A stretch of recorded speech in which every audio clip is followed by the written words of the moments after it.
I think a lot of people have this question is who are you?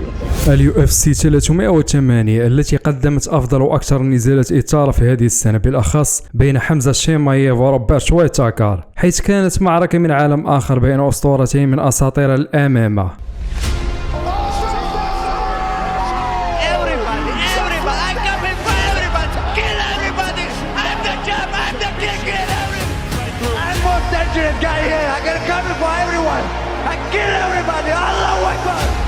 وشهد هذا الحدث لحظات مجنونة كالضربة القاضية التي قام بها شرف الدين ماغوميدوف والتي لم أرى مثلها قط، وكانت بلكمة دائرية متتالية دوبل باك فيس. وقبل الحديث على نتيجة هذه المعركة فلنتحدث على قصة هذا النزال، حيث قبل ساعات قليلة انتهت المعركة الأهم هذه السنة بين حمزة ووايتاكر.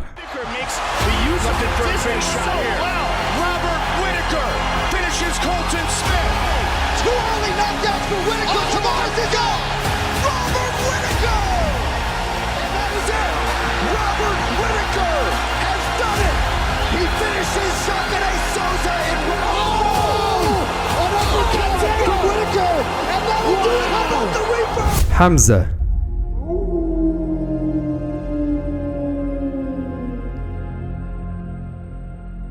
I start MMA, I always think I'm gonna be champion in the UFC, but it's going so crazy fast, you know.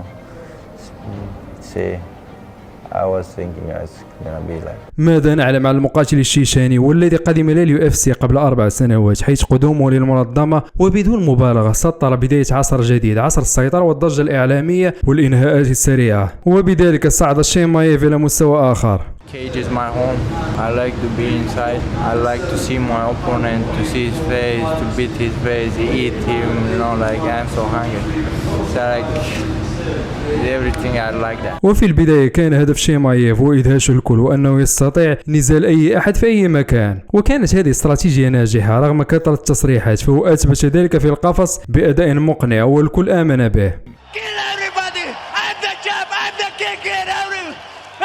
حمزة عرفت صعودا قياسيا والكل رأى فيه ذلك البطل القادم في عدة فئات وزنية، وكذلك دانا بنفسه كان مندهش من أداء حمزة وأنه لم يرى مثله قط. The guy's special. I've been in this game my whole life. I've never seen anything like him. He's special, he's different. He wants to fight again. So, you know, I've never been in a position where I'm like, who's next? How do we get him a fight? How do we get him over here? How do we do this? How do we do that? It's fun and I like it. وبعد المرض والابتعاد عن المنافسة كان ذلك عائقا أمام حمزة لتحقيق أهدافه، ورغم ذلك لم يتوقف الذئب الشيشاني واستمر في التألق في أعلى المستويات وأثبت أنه من النخبة. Just wanna fight, bro. Fight. I love this, bro. I'm here and to fight and make money and be happy and give this to you guys. وبعد الفوز الصعب على بارز ظهر أنه حمزة يمتلك جانب بشري وأنه قابل للهزيمة، لذلك يجب عليه إعادة حساباته. وكذلك في نفس الفترة تم منعه من زيارة أمريكا، وبسبب هذا القرار قلص حظوظه في اختيار النزالات، وكذلك أصبح لا ينازل كثيرا. وآخر نزال لحمزة مرت عليه سنة وأكثر، وذلك في 21 من أكتوبر من سنة 2023، حيث حينها حقق الفوز على أسطورة الوزن الخفيف المتوسط كمال عثمان بقرار إجماع الحكام. And the guys, Dana, Hunter, thank you for everything. I was in the gym but small room, 2 meters. In 2 meters all I own is just bad the training stuff. I didn't have a food because these guys, I'm who I am today. My mother has shown thank you, and Mick Manor, Magdi, my manager, Zlatan, thank you brother, you can support me.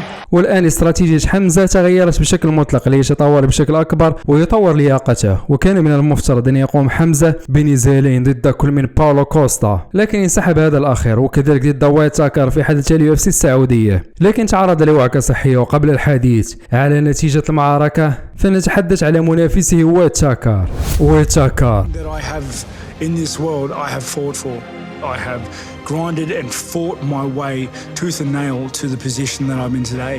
Once I get my eyes on something, nothing is going to stop my drive from getting there. فويتاكر نافس في اليو اف سي لمده طويله، لذلك فهو يمتلك خبره اكبر في عالم الفنون القتاليه من منافسه، حيث نافس ل 15 سنه وهو ينافس في اعلى المستويات ويتطور باستمرار. وكذلك فمساره عرف السقوط والصعود كاغلب المقاتلين اصحاب الخبره، وهذا شيء منطقي. لكن في السنوات الاخيره فهو لم ينهزم سوى ضد ابطال الفئه، مرتين ضد اديسانيا ومره ضد دوبلاسي، وقبلها كان هو البطل.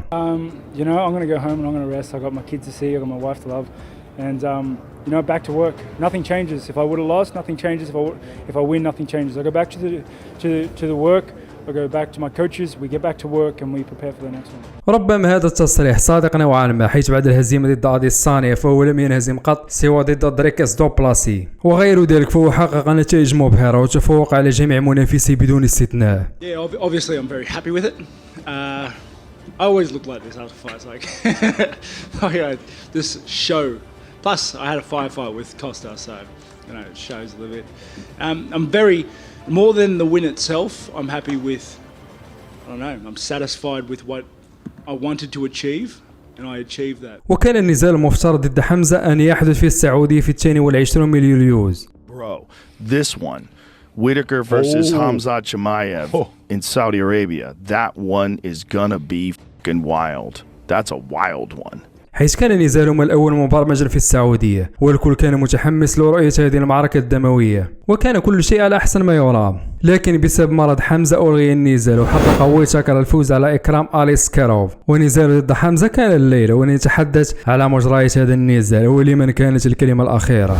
الكلمة الأخيرة، وبدأت المعركة الأهم في حدث اليو اف سي 308 بين ويتاكر وحمزة. ومنذ البداية وبعد بعض الركلات اتجه حمزة للقيام بالتيك داون، وأحكم منافسه في موقع أعلى، وحاول ويتاكر القيام، لكن حمزة قام بتيك داون آخر وأخذ موقع فوق منافسه، وبدأ يقوم بمحاولة الإخضاع حتى قام شيمايف بإخضاع الجيوتين محكم، وبالتالي استسلم منافسه. وأثبت بذلك حمزة شيمايف أنه تحدي حقيقي وليس فقاعة إعلامية، وحقيقة فشيمايف بهذا الفوز أثبت أمام الكل أنه أفضل مقاتل حاليا في اليو اف سي رغم المرض والحرب الإعلامية ومنعه من زيارة أمريكا. فشيمايف فهو بدون شك يستحق بكل جدارة أن ينازع على لقب الوزن المتوسط ضد دريكس دوبلاسي، وسيكون بدون أدنى شك مرشح فوق العادة ليحقق لقب الوزن المتوسط. فما هو رأيكم متابعينا؟ وكانت هذه نهاية المقطع، ونترككم مشاهدينا ومع السلامة.